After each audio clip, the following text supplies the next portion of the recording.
보시죠.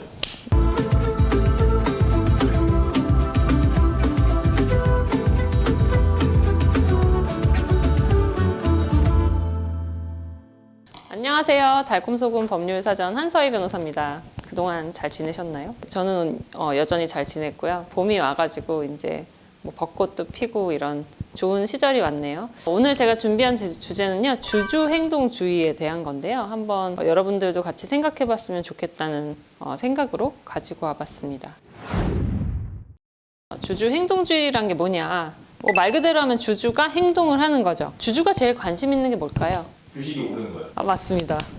두 번째로 관심 있는 건 배당. 그죠? 주가랑 배당. 그러니까 시세 차익이랑 배당에 가장 많은 관심을 갖고 있고, 대부분의 이제 주주들은 사실 소수주주잖아요. 저를 비롯해서 많은 분들이 이제 소위 말하는 개미 투자자. 이런 소수주주들은 사실 지배구조에까지는 크게 관심을 갖지 않아요. 그리고 시세 차익이나 배당에 큰 관심을 갖고 있죠. 하지만 최근에 이런 주주 행동주의라고 해서 경영에까지 관심을 갖고 경영에 직접적으로 개입하는 행동을 취하는 주주 행동주의라는 이제 개념이 생겨나고 있습니다. 일반 주주들과는 다르게 이런 행동을 왜 하냐? 주주들의 가치를 제고시킬 필요가 있다는 그런 관념 하에서 뭐 행동을 하기도 하고, 또는 자기들이 이제 들어갔을 때 기업의 지배구조가 개선됨으로써 주가가 상승되고 그걸 통해서 또 차익 실현을 하는 이런 두 가지 뭐 이유가 있을 것 같아요. 근데 이제 일반 소액주주들은 왜 이걸 안 하냐? 자기가 이제 경영에 개입하기 어려운 상황이죠. 보통은 일정한 지분 이상을 갖고 있어야 경영에 개입할 수 있기 때문에 소액주주 한두 사람의 힘만으로는 사실 회사 전체의 경영에 개입하기가 어려운 측면이 있고, 두 번째로는 자기가 개입했을 때 드는 비용보다 얻게 되는 투자에 따른 수익이 굉장히 현저하게 떨어지죠.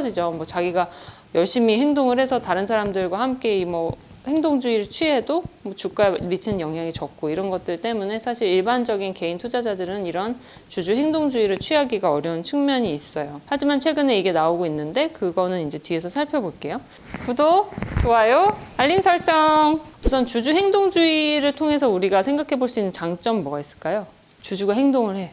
우리 개미 투자자들이 회사에 영향을 미치면 어떤 걸 가지고 주로 이제 관심을 갖게 될까요? 어떤 거에 대해서 우리가 이슈를 제기할까요? 뭐 예를 들면 주가가 떨어지거나 또는 실적이 나빴는데 대표이사에게 많은 뭐 임금을 지급한다든지, 아니면 전략적으로 옳지 않은 방향인데 이렇게 가면 주가가 떨어질 것 같은데 주식 분할을 한다든지 사업 양도를 한다든지 뭐 이런 식의 의사결정이 있을 때 보통 주주가 개입할 여지가 있겠죠. CEO라고 하면 CEO의 독단적인 행동을 주주가 견제할 수 있는 이런 효과가 한 가지가 있어요. 두 번째로는 이제 아까 말씀드린 대로 그런 잘못된 의사결정 하는 걸 주주가 참여해서 막을 수 있다면 기업의 기업 가치도 올라갈 수 있겠죠. 기업의 수익성이 증대될 수 있는 측면이 있습니다. 미국에서는 이런 뭐 자료들이 굉장히 많은 것 같아요. 일반적으로 주주 행동주의자들이 뭐 보통은 헤지 펀드들이 많이 이런 일을 하는데요. 헤지 펀드들이 이제 참여했을 때 주가가 굉장히 올라가고 기업의 가치가 올라가고 실적도 개선됐다, 이런 연구 보고도 많이 있다고 해요. 물론 반대의 연구 보고도 있겠죠. 연구라는 게 굉장히 사람의 관점에 따라서 이제 연구자의 편향에 따라서 여러 가지 결과가 나올 수 있는데, 실제로 이런 이제 산술적으로 그런 결과를 이제 도출해낸 연구들도 있다고 하니까요. 그런 거 한번 참고해 보시면 좋을 것 같습니다. 그래서 기업이 수익성을 증대시키는데도 또 긍정적인 영향이 있기도 하다. 그럼 반면에 단점은 뭐가 있을까요? 많이 들어보셨을 수도 있을 것 같아요. 기업 사냥꾼, 먹튀 뭐 이런 얘기들도 많이 있잖아요. 예를 들면 이 펀드나 뭐 이런 사람들이 주가를 올린 다음에 바로 팔고 나가는 경우에, 그러면 이럴 때 보통 먹튀란 말을 쓰기는 하죠. 주가가 이제 올랐을 때 팔고 나가니까 자기들이 판 수량이 있고, 그래서 이제 투자자들이 또 기대 심리가 꺾이면서 주가가 다시 내려가고, 이렇게 되면 이런 현상이 발생하면 그땐 먹튀라고 하죠. 그리고 또 한 가지는 이제 주주들이 실제 경영자는 아니잖아요. 그런 단기적인 관점에서 이제 회사의 어떤 행위에 개입을 하고 장기적인 관점에서 바라보지 못했을 때 자기들이 원하는 대로 실제 이제 이루어져도 장기적으로는 회사의 이제 기업 가치를 훼손시킬 수도 있는 그런 경우도 있을 수 있겠죠. 왜냐하면 자기들은 이제 오랫동안 뭐 이걸 기술을 했던 사람도 아니고 영업을 했던 사람들은 아니고 자본가이거나 소수 투자자로서 회사를 살펴보는 거니까 이제 각자가 바라보는 관점이 달라서 기업에게는 또 안 좋은 영향을 미칠 수 있다. 이런 것이 이제 주주 행동주의의 단점으로 많이 지적이 되고 있어요. 그리고 또 세 번째로는 이렇게 되면 주주들이 막 그때마다 어떤 경영진의 의사결정에 관여를 하게 되면 일관된 경영이 어렵다. 그래서 결과적으로 기업 경영에 어려움이 있고 기업 가치를 떨어뜨릴 수 있다. 이런 반론도 있습니다.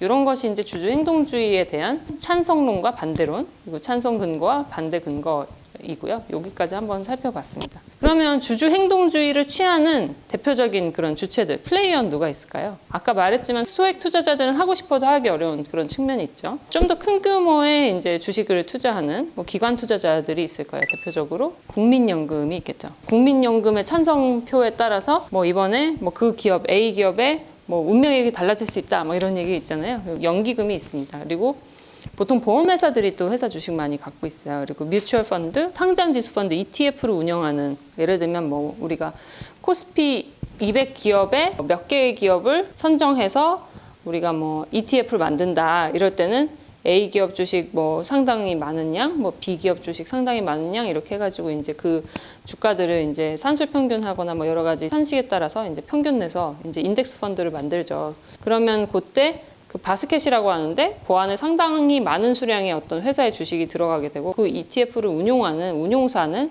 이제 그 회사의 대규모 주주 중에 하나가 될 수 있겠죠. 그런 사람들을 우리가 흔히 기관 투자자라고 합니다. 그래서 그 기관 투자자들이 이런 주주로서 주주 행동주의를 할 가능성이 있어요. 이 사람들은 아주 적극적으로 하진 않고, 왜냐하면 우선은 일반적으로 장기적인 주주이고 인덱스 펀드는 운용할 수 있는 그 운용 전략이 이미 다 정해져 있기 때문에 회사가 뭐 어떻게 한다 그래서 사고 팔고 이렇게 하는 게 아니라 주가가 올라가면 기계적으로 팔고 뭐 내려가면 기계적으로 사고 이런 식의 이제 좀 기계적인 행동을 하는 주체들이어서 회사의 행동에 아주 적극적으로 관여하진 않지만 개입할 수 있는 여지는 있는 거예요. 왜냐하면 또 쉽게 팔거나 쉽게 살 수 없기 때문에 만약에 기업이 갑작스러운 잘못된 의사결정을 하게 되면 이제 그 기업의 가치가 낮아지고 이거에 투자하고 있는 기관 투자자들은 자기의 수익률이 낮아질 수 있기 때문에 이런 행동이나 어떤 이런 일이 일어나는 걸 방지하기 위해서 간혹 주주 행동주의자와 유사한 어떤 행동을 취하기도 합니다. 그러니까 뭐 경영진과 협의를 한다든지 어떤 의사를 제출한다든지 주주 제안을 한다든지 이런 일이 있을 수 있게 되죠. 가장 이제 많은 행동을 하는 거는 사실 헤지 펀드들인 것 같아요. 헤지 펀드의 이름들을 많이 들어보셨을 거예요. 뭐 예전에 우리나라의 대기업들을 많이 공격했던 엘리엇이라든지 뭐 칼 아이칸 이런 이름 들어보셨죠? 막 우리나라에 막 입국하면 막 기자들이 막 사진 찍어갖고 뭐 기업 사냥꾼 누구 뭐 국내에 입국해서 뭐 주주총회 참석 막 이런 거 보셨을 수도 있을 것 같아요. 최근에 이제 되게 많이 언론에 보도되고 있는 게 뭐 얼라인 파트너스라든지 또 강성북 펀드 뭐라든지 이런 이제 펀드들의 이름이 그냥 막 언론에 많이 보도가 되죠. 이런 사람들 또는 이런 펀드들이 헤지 펀드라고 해서 이제 굉장히 적극적인 주주 행동주의적인 전략을 취하면서 수익을 창출하기도 하고 또 이제 회사의 경영에 참여하기 위한 목적으로 이제 투자를 하고 있습니다. 그러면 이런 행동주의 펀드들이 노리는 대상, 타겟이 되는 컴퍼니는 어떤 회사들이 있을까? 한번 생각을 해볼까요?